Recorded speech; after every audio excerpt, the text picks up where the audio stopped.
you're planning on heading for the Grey Cup in Edmonton in a couple of weeks' time, you're going to have a great time, I'm sure of that, because Grey Cup 1984 planners and organizers are expecting tremendous turnouts at festival events this year. And if you require any tickets and or information, you should dial the festival hotline in Edmonton, 473-9287. Of course, the entire week kicks off on Tuesday night in the Westin Hotel with the CAFA annual roast. And on the hot seat this year is the executive manager of the Edmonton Eskimos, Norm Kimball. And, of course, the Schenley Awards are part of the Grey Cup Week celebrations, the Miss Grey Cup pageant, the Schenley dinner, and the game itself. And that's the Tom Clements touchdown, and that was an easy one. That's cheating. Nothing to it.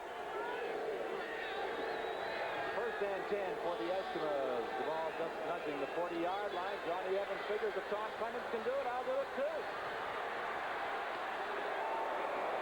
Scott Flagel came up to hit the Edmonton quarterback, but not before he had galloped into Winnipeg territory.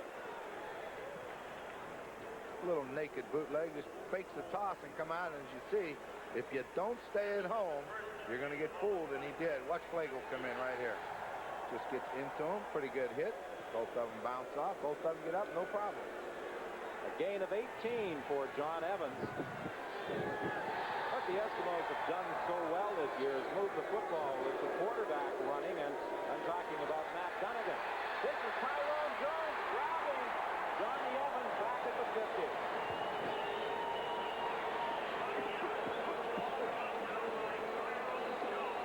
Tyrone Jones leads the Blue Bombers in quarterback sacks, and he adds to his total.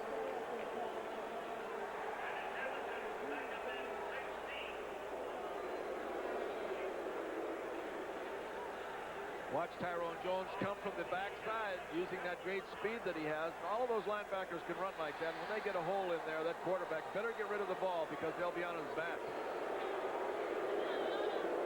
Second and 16, a loss of 6 as Jones brought down Evans. Evans throwing it down the sidelines. It's picked off by Donovan Rose. Well, Donovan Rose played that extremely well. He was sitting back there watching the out, and then he just dropped off and got it. 6:57 is the time remaining in the third quarter, and the Blue Bombers will take over. Well, next weekend, the final weekend of regular season play, we've got a doubleheader on CBC television. We hope you'll join us on Saturday as Hamilton takes on Toronto. Then on Sunday as the Edmonton Eskimos entertain the Saskatchewan Roughriders.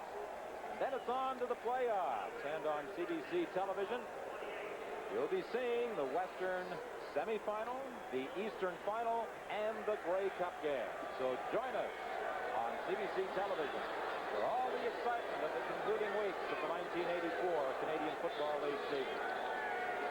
Willard Reeves out to the 35-yard line, a pickup of 7 yards.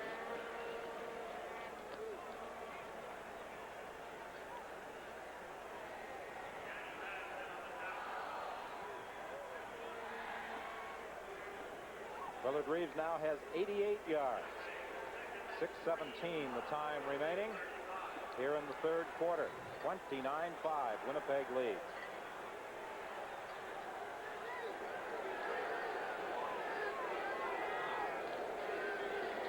Sean Kehoe has the first down on a counter play out to the 42. Well, that's the first time today they've shown that to Kehoe. Both 2 or 3 other times they've run, it's been to Reeves. I think he caught him by surprise. He slipped and fell a little bit, but he did get the first down. That's all he wanted. First and 10, Winnipeg, as the Blue Bombers are now at the 42.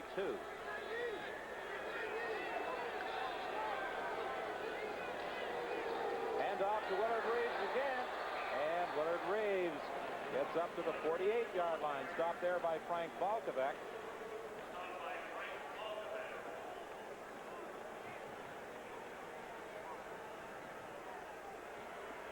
Add 6 more to the rushing total of Willard Reeves. He now has 94, 14 carries for the Winnipeg running back.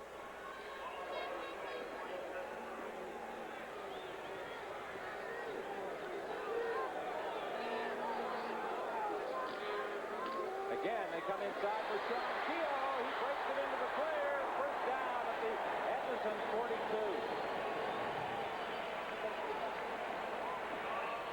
How do I do this? Laurent Delorier made the stop. You see Tommy on a back handoff right there. Actually, it's a front handoff. Starts to the right and gives it to Sean Kehoe. And Kehoe looks like he can run a little bit in there. He looks like a mutter this time. The last time he slipped, but he took it in there now with pretty good balance and got a good first down on it. 19 yards for Sean Kehoe.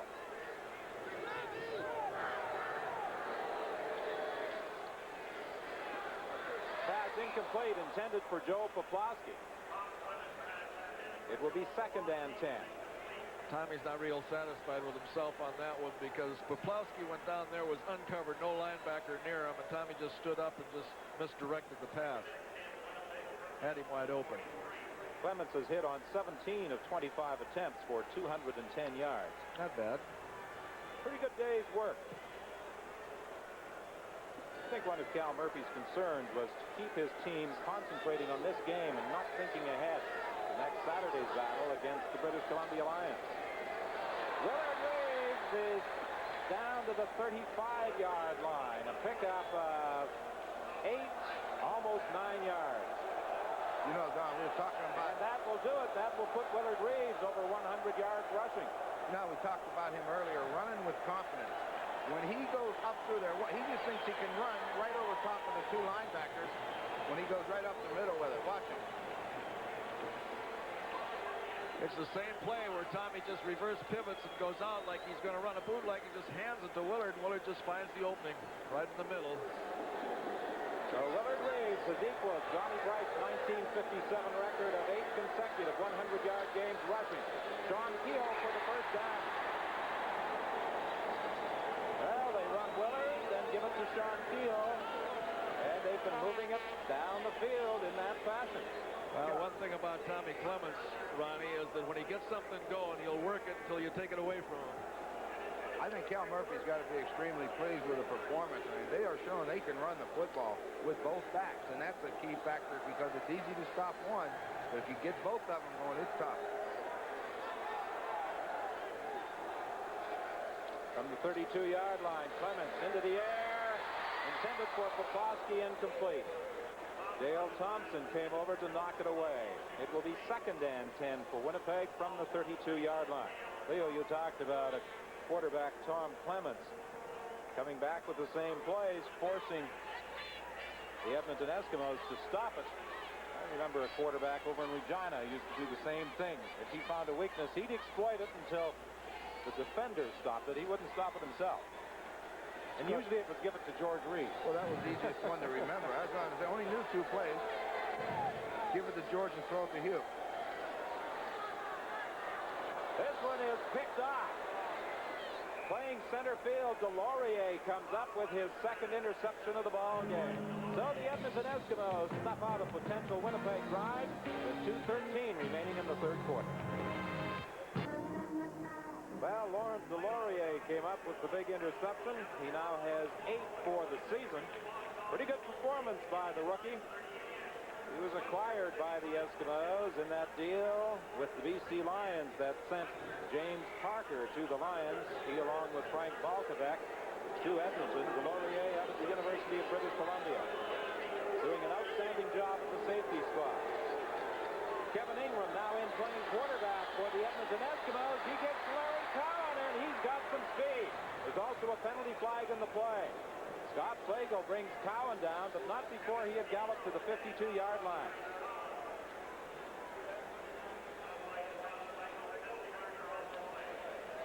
All right, you'll see Conop here come out and lead this play. Gets the ball and follows Conop, and Conop does an excellent job of pulling and leading the play.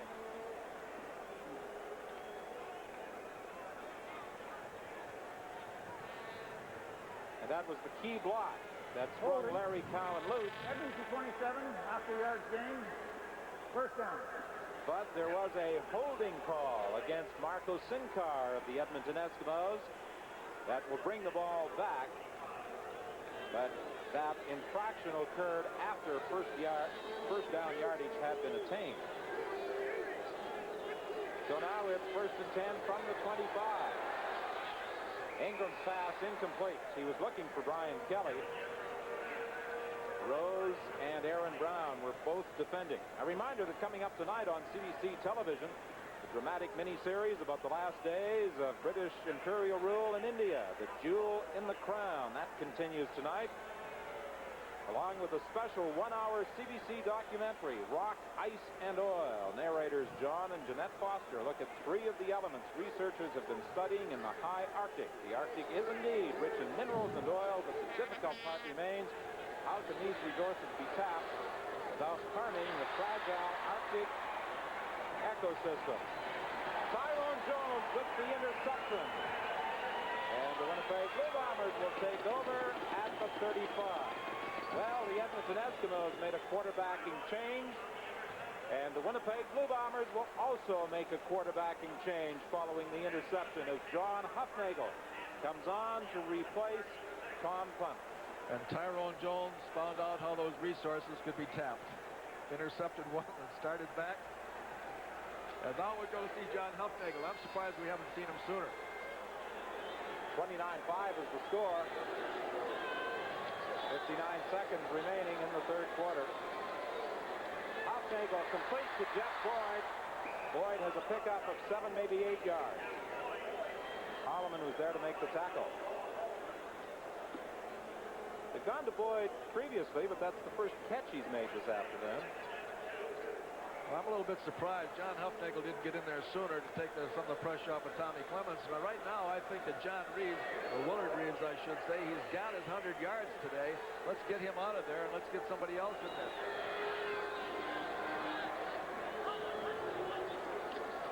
Second and 2. Willard Reeves gets the call. He'll be close to the first down. I don't know whether he cracked the 25-yard line. That's almost where he had to go to pick up the first down. Marker between the 25 and the 26-yard lines. No, he did not get it. It will be 3rd and inches, but I'm sure the Bombers will be gambling. Tom Clements is going to come into the ball game on this 3rd down play. This is where you'd like to see that play action fake, wouldn't you, Ron? 29-5 is a little tough, but it's a good place for it. They're going to have that. You're going to look and see Delorier and all those guys. They're going to be up close.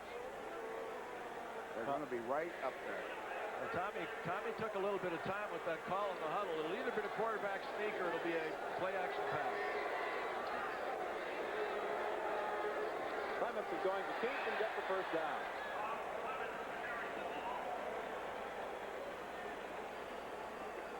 And that should be the final play of the third quarter. It is. The Winnipeg Blue Bombers, 15 minutes away from their 11th win of the season. They lead it 29-5.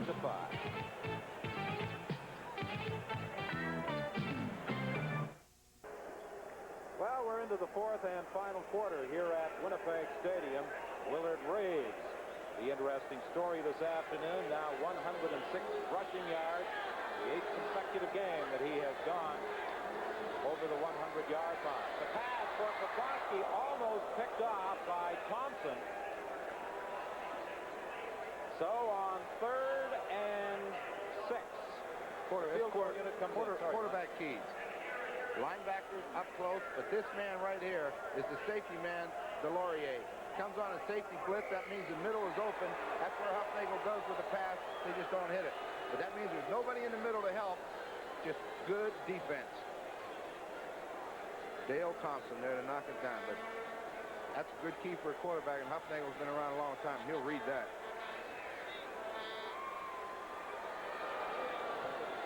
Field goal attempt by Trevor Kennard is wide. And Lawrence Delorier will concede the single point. So it's now a 30-5 ball game in favor of the Blue Bombers. Kennard this year, as that statistic indicates, hitting on 60% of his field goal attempts.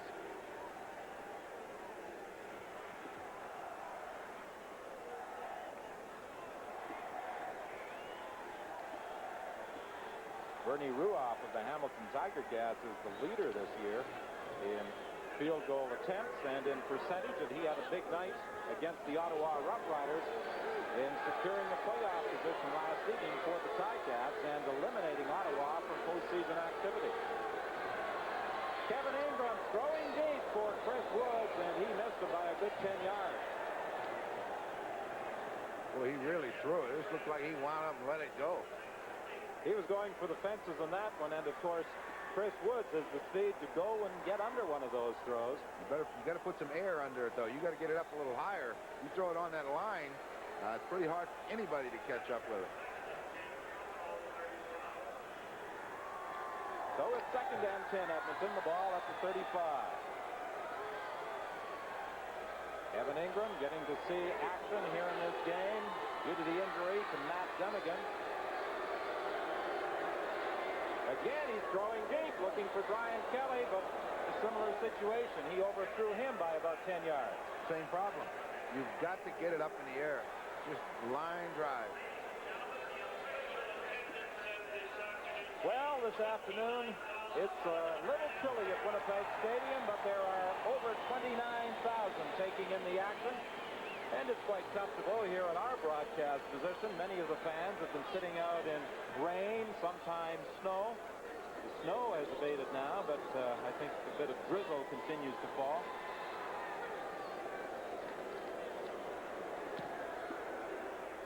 Evans' 3rd down kick fielded by Kevin Neal as he fumbles the football. Did he get it back? Yes, I believe he did, as Vernon Paul was also there to cover up. A 37-yard kick by John Evans. 12:29 is the time remaining in the game, and it's 30-5, Winnipeg in front.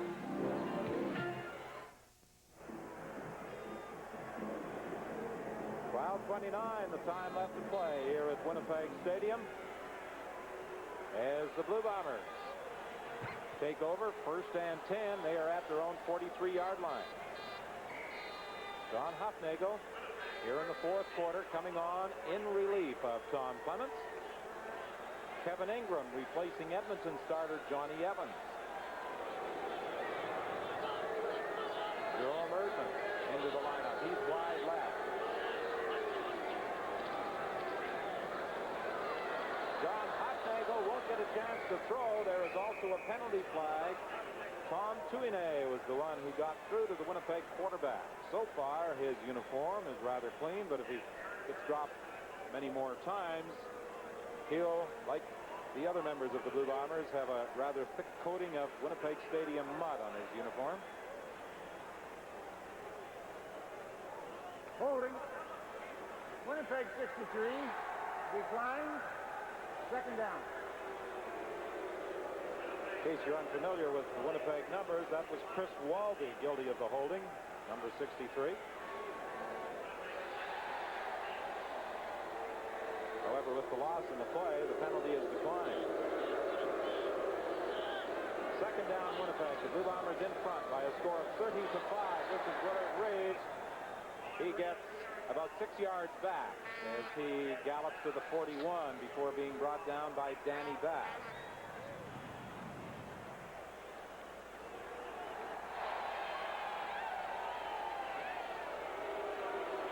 Cal Murphy, last year Coach of the Year in the Canadian Football League. His 2nd season as head coach of the Winnipeg Blue Bombers. And both of his seasons are going to be winning years, but he would like to have this one be an extra special year. He'd like to go all the way to the Grey Cup game in Edmonton.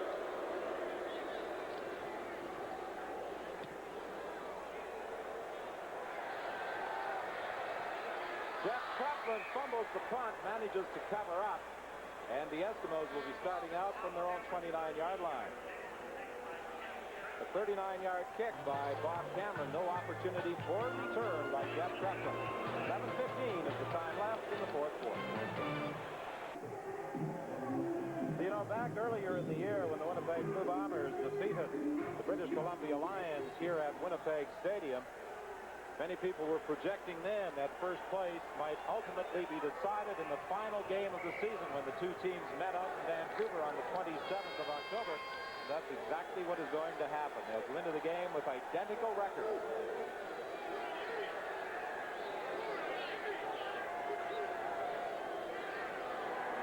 First down, swing pass to Cowan. And Cowan is taken out of bounds by Scott Flagel. And Cowan may have pulled a hamstring. We don't want to see that at this stage of the season, especially with Larry Cowan. He's had a good year for them, but I think he did. You see that linebacker, you can see who it is, Fowler, I believe, coming on a blitz. They bring that tackle out in front and just swing the back, drop the ball off to Cowan and let him run. Watch when he gets turned right there. Somebody grabs him and swings him around, and his leg gives way on that turf. See him come around here now, and a defender will come up and grab a hold up as he changes directions right there. It looked like he may have pulled it a little bit even before he got he was defender out. Yeah, I think he does. leg. I think he pulled it on his own cut even before he made contact with the defender. Oh. He shifts the ball right there. I think when he tried to get away from the... Well, you really can't tell, but it looked like, you know right there that he had pulled a hamstring, and he's being helped off the field, which isn't a good sign. Cowan with a 15-yard run.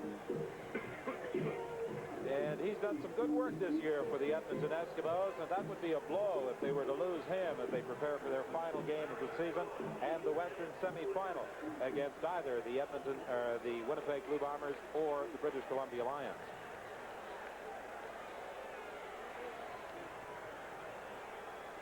Jackie Parker, a little concerned already about the health of his quarterback, Matt Dunnigan. Although, has this game been one that could have affected the overall standings as far as the Eskimos are concerned, or some will believe that Dunnigan might have been able to play. Milson Jones gets into Winnipeg territory with a first down, brought down by Scott Flagel. Millicent Jones has got a little bit more speed than people give him credit for having. He hit up in there on the line, didn't see anything, and then just went right down the line of scrimmage to the outside and outran the defenders, and he's outrunning some guys that can really move. Chris Skinner has taken Larry Cowan's spot in that Edmonton backfield. It's 1st and 10 from just inside the midfield stripe. 30-5, the Winnipeg Blue Bombers leading. The pass intended for Brian Kelly incomplete. He trapped it, and it will be 2nd and 10 with 9:55 remaining.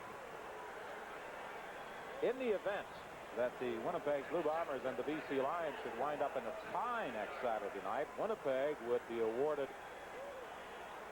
the Western Conference pennant on the basis of their 25-3 victory over the BC Lions back in July 22nd here at Winnipeg Stadium. So for the BC Lions to finish first, they must win the ball game. The Blue Bombers will finish first with the tie. The draw play with Milton Jones. Close to a first down, about 1.5 yards short. Stopped by Stan McCoas.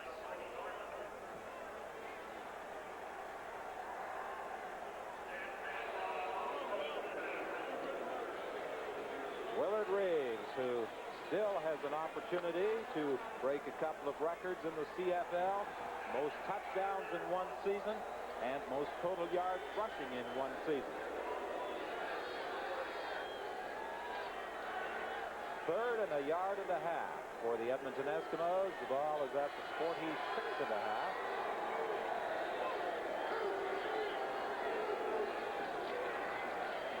Neil Lumsden gets the first down as he is inside the 45.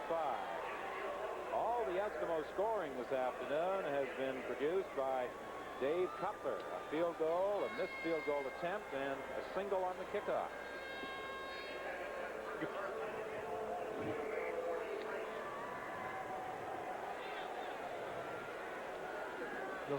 You'll see Millicent Jones come right in here and lead Neil Lumsden.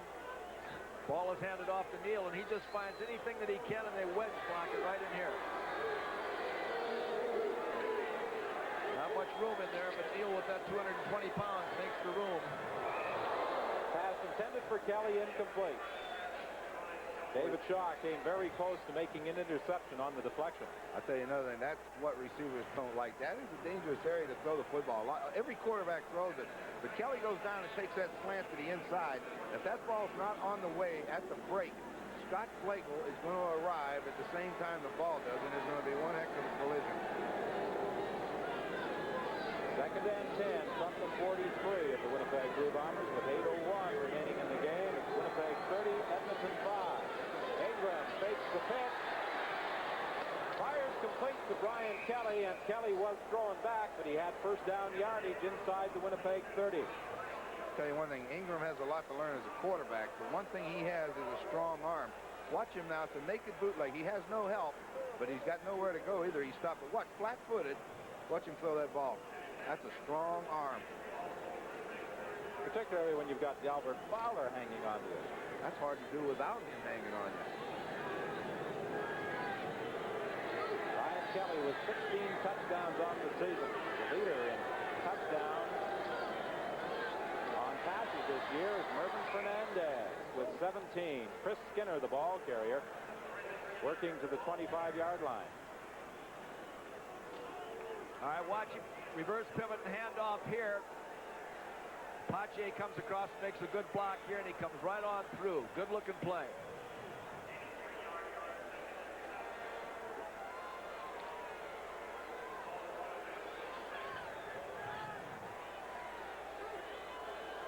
Second and 7.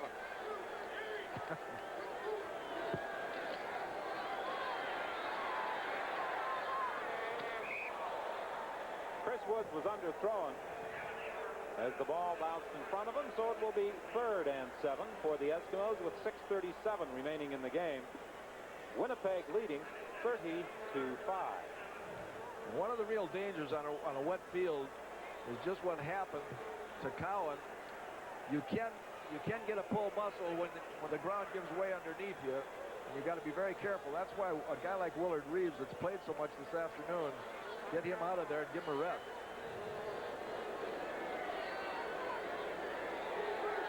Well, they're gambling on 3rd down, and why not? They trail by a score of 30-5. Back, Kevin Ingram will have to get rid of this one in a hurry. He won't get a chance. Tony Norman got through. Big speed from his defensive end position to drop the Edmonton quarterback with 6:12 remaining in the game. The Winnipeg Blue Bombers will take over. Well, the Winnipeg Blue Bombers have been very potent offensively this season. The 30 points they have picked up so far in this game runs their total for the season to 520 points. Watch Tony Norman, number 55. Ingram goes back. He can't find him. 55 there, flattens out on the dives and makes that play. And that's the thing that makes Winnipeg such a great football team. Everybody on that defensive unit can run. Off to Willard Reeves. He was driven back. He was, or I should say Sean Kehoe, he was driven back by about 3 Edmonton defenders. Tony Norman saying hello to the family. It's the price of a phone call.